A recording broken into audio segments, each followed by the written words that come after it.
Vintage sports car racing. Theatre, drama, spectacle.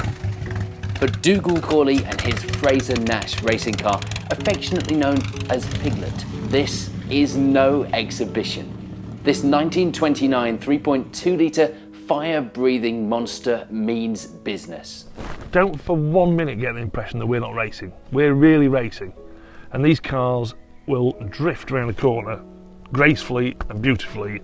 And I suppose if I watch things like Formula One these days, I don't find it quite as exciting because they've got ultimate grip.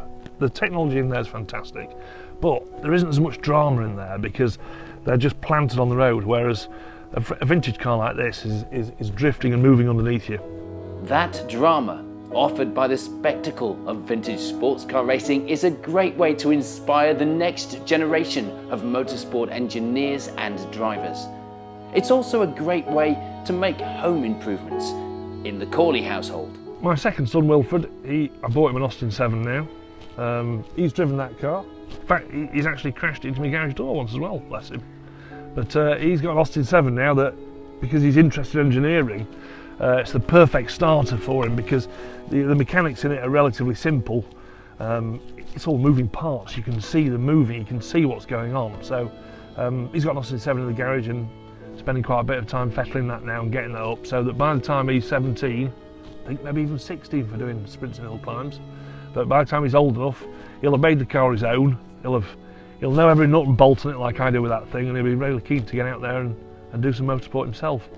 Yes, bless him. So you line up on the start line here at Cadwell Park, staring up at the flat-out left-hander of copies behind the wheel of an exotic vintage sports car. You're a racing driver, you were born to do this. What goes through your mind? I always get revved up and tense before a race. I do get twitchy and nervous about it. I've been doing it for years, I've done loads of races, but I still get twitched and nervous before the start of the race. And you start talking to yourself about, oh, I'm just going to go out there and drive around and take it steady. There's no point going hell for leather, just be sensible out there. And then you get down there on that start line, your blood starts boiling, they give you that 5-second ticket, and then 5 seconds later, flag drops, woof, we're off.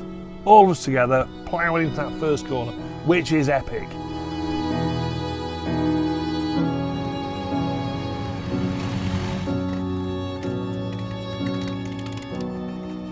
There are a lot of people out there who are fascinated by the engineering side of it, fascinated by the history of it, and intoxicated by the experience of getting out there and wringing its neck and having a good time.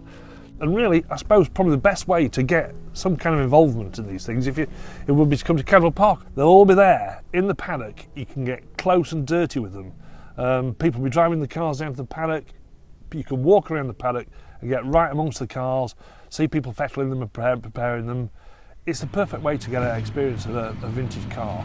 The Vintage Motor Racing Festival on the 23rd of July 2017 marks the 90th anniversary of Fraser Nash.